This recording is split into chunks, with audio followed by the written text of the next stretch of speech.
Hey there! This video is brought to you by Squarespace. If you need a website, then you should definitely check out Squarespace, and more on that later. Have you ever wondered about how the in-camera noise reduction works in Canon mirrorless cameras like the R6 Mark II? Yeah, me too. And so this video is going to be a deep dive into how it works, where it's applied, what it looks like, and my recommendations for settings in different situations. Now, one thing that's different with Canon and Sony in terms of mirrorless cameras is that Canon actually lets you change the in-camera noise reduction settings in the camera, unlike Sony. Now, Sony has a lot of built-in noise reduction in their mirrorless cameras, but you can't make any adjustments to those settings unless you use a camera like the FX6 or the FX9. Now, I don't often shoot in low light conditions, and I'm pretty much always shooting at the base ISO. So, for example, on the R6 Mark II is 800 when you're shooting in C-Log3. But I found some really interesting results in my tests at lower ISOs too, which I will show you later on in this video, so make sure you stick around for those. Now, I'm gonna be using the R6 Mark II for my examples, my tests here, because it's the latest Canon camera that's been released. But I think that the noise reduction settings and the way noise reduction is applied in camera is very similar to the other Canon mirrorless cameras like the R3, the R5, the R6 Mark I, the R7, etc. Now, there are different settings in the cinema operating system, like the C70, C300, C500, R5C, etc. You can change the spatial filter and the frame correlation separately, and I made a very detailed video about that, which I will leave a link down below if you're curious how that works. But again, it works differently in their cinema operating system as it does in the mirrorless operating system. So to find these settings in the camera, press the menu button, and under the camera settings on page 5, you will see the high ISO speed noise reduction. There are 4 different options in there: disabled, low, standard, and high. It comes default as standard out of the box, so that's what I guess Canon wants you to use. So if you're curious about what these are, which you should be, press the info button for help, and this is what it says: reduce image noise, especially effective at high ISO speeds. All right, so that's not really that descriptive or helpful. So what I did is I looked in the manual. That's right, I looked in the manual, and I'll share that with you here, trying to figure out a little bit more information about this. Now, in the manual, it's listed under the still section, not the video section, but it definitely shows up in the video mode on the camera. And like in most cameras, if there is a setting that's not applicable to whatever mode you're in, it'll be grayed out and we'll let you change it. And you can definitely change that in video mode. And it also definitely affects the video quality, which I'll show you later on in this video. So here's what the manual says. You can reduce the image noise generated. This function is especially effective when shooting at high ISO speeds. When shooting at low ISO speeds, the noise in the darker parts of the image or the shadow areas can further be reduced. So the low ISO is affected? Why is this called high ISO speed noise reduction? All right, I'll get into that because there are definitely some effects at lower ISOs. Let me briefly explain how I conducted these tests. And this is pretty much how I always do my high ISO testing on all these cameras. But on the R6 Mark II, I shot in C-Log3 in 4K 24 IPB, which is a 6K oversample and the highest possible quality I could record internally in this camera. So I set the exposure at ISO 800 with zebras and a gray card, and then I just go through the ISO range for each of the noise reduction settings. I adjusted the shutter speed to keep the exposure constant as I usually do. All shots were exposed exactly the same way, and I copied the color grade from one clip to the next so you can see any differences in the colors. If you're interested in how the R6 Mark II does in low light, in terms of video performance, comparing it with cameras like the A7 IV and the R7, I made a detailed video about that, which I will leave linked down below. Now, all these tests are presented at 250%, so we can see a little bit more detail and see what's going on. I also show a color chart and my face, and I like to always include a human subject when I can because skin tones and detail is really important to look at, especially when looking at noise and high ISO and things like that. I also included a section of the test chart at 600%, which is zoomed way in, so you can really see the noise performance a lot better. Now, there are chapter markers down below, as I usually put in my video, so if you want to rewatch sections, you can definitely go and do that and make your own opinions about it if you need to rewatch a section. Before we get on to looking at the tests, I need to take a moment to talk about this video sponsor, which is Squarespace.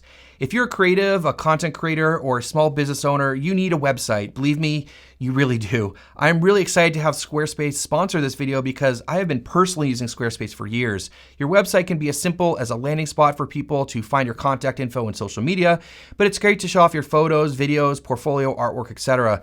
They even let you host videos directly. No need to link a YouTube or Vimeo video, and it looks a lot more professional and seamless It's simple to set up a website with their amazing templates. They make it super easy and anyone can do it pretty quickly. They have lots of other cool stuff like the ability to set up an online store, schedule appointments, or have member areas. You should definitely head over to squarespace.com for a free trial.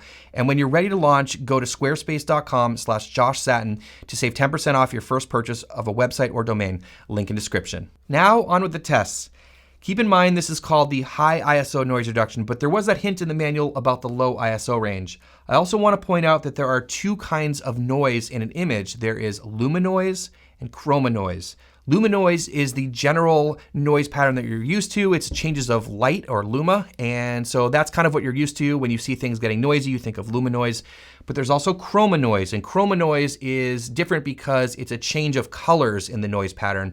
And this, in my opinion, is a lot uglier. So we're gonna take a look at both of those because they're both affected differently with these noise reduction settings. Also, keep in mind that the R6 Mark II has an informal second base ISO of 3200, which I talked about in my low light video. For all these comparisons, we'll be taking a look at the noise reduction disabled versus the different levels of noise reduction in the R6 Mark II. First comparison, noise reduction disabled versus the low noise reduction setting. Right off the bat, the skin tones look slightly different. And looking at the zoomed in section of the color chart, I can see there's less chroma noise with the low noise reduction setting, even at the lower ISO range, but the luminoise looks pretty similar. Now this might be tough to see on YouTube, so let me pause this and you can take a look at this better. And hopefully you can see that the noise reduction disabled section has a little bit more chroma noise. There's a little bit different colors going on there. So you can see that in the noise pattern, but you can also see that in the general image. And as I said, with the skin tones. So as I said before, there is an informal second base ISO of 3200 on the R6 Mark II, and there is in some of the other Canon mirrorless cameras as well. So you'll see it cleaning out from 2500 to 3200. And as I go up in the ISO range here, I'm curious about where the high ISO noise reduction starts. It's tough to tell with this low setting, but I'd say it's somewhere around 6400. Now the high ISO range with noise reduction setting at low, the chroma noise is well controlled and the luminoise is slightly better than the noise reduction disabled. You see some smoothing in the skin, but there's detail that's maintained and you can see that in my eyeball. Now let's take a look at the noise reduction disabled versus the standard noise reduction setting. This is very similar in my opinion to the last test in the lower ISO range, both for chroma and luminoise. And trying again to figure out where the noise reduction starts to kick in. It looks like around 6400, with it getting stronger as you go up in the range. The skin starts smoothing around 12,800, but still maintains decent detail. By looking at my eye, you can see that, but you're definitely giving up sharpness and detail for less noise. Now the last comparison is the noise reduction disabled against the high noise reduction setting. And this again looks very similar in the low ISO range. And the noise reduction obviously gets much heavier in the ISO range. There's a lot more smoothing, a lot less detail. I would probably avoid using this high ISO setting. As most people know, noise reduction in camera is not the best approach to this. And you can definitely see that here, that if you really are trying to limit the amount of noise, you're giving up a lot in terms of image quality. Now, what about adding noise reduction in post?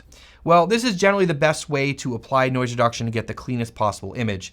Now, keep in mind that nothing is better than getting proper exposure in the camera by controlling the light, the ND filters, the aperture, to get as much light to the sensor as you need and keep the ISO as low as possible.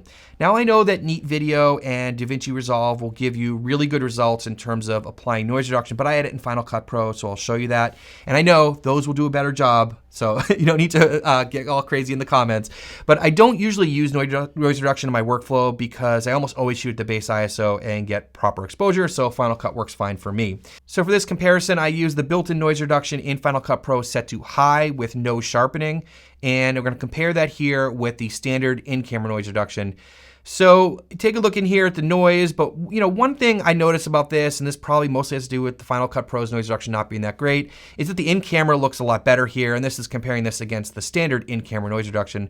Now I tried with some of the lower settings in Final Cut Pro, but the noise was way worse than the standard in-camera noise reduction, so I decided to apply the high settings here. As I said, I know Final Cut Pro is not the best, but I just want to share what I got with Final Cut and include that here. All right, let me try to wrap this up and give you some recommendations in terms of which settings you should actually use. So I'd probably use the low or standard all the time. Definitely the low, because it definitely removed that chroma noise at the lower ISOs. And if you're really shooting at the lower ISOs like I generally am, then it's not really going to matter what's going on in the high ISO range with the noise reduction in camera. but it seems like it definitely made a difference in that lower ISO range in terms of the chroma noise, which actually turns out to be pretty ugly. Now, if you're using tools like Neat Video and, as I said, DaVinci Resolve, I would experiment with noise reduction, settings being off in the camera versus low, and see what your software can do, because there's a lot of settings in there. But keep in mind, when you are applying noise reduction in post, it takes a lot of processing power, adds another step, and can be taxing on your computer. Always stick to the base ISO if you can, which, as I said, in C-Log 3 is going to be ISO 800, and get enough light to your sensor. That's going to help with noise more than any of this stuff. Remember, you can also use ISO 3200 in a pinch, because that's that informal second base ISO, but it's not a true dual base ISO system. Now, I will do a video about exposing the R6 Mark II, because I think it's a little bit different than some of the other Canon cameras, and I've had some quirks with it, and so I will get on to making a video about that. Huge thanks to Squarespace for sponsoring this video, and if you are curious about learning more about how ISO works, check out this video over here. Otherwise, thank you so much for watching. Hit subscribe, and we'll see you in the next one.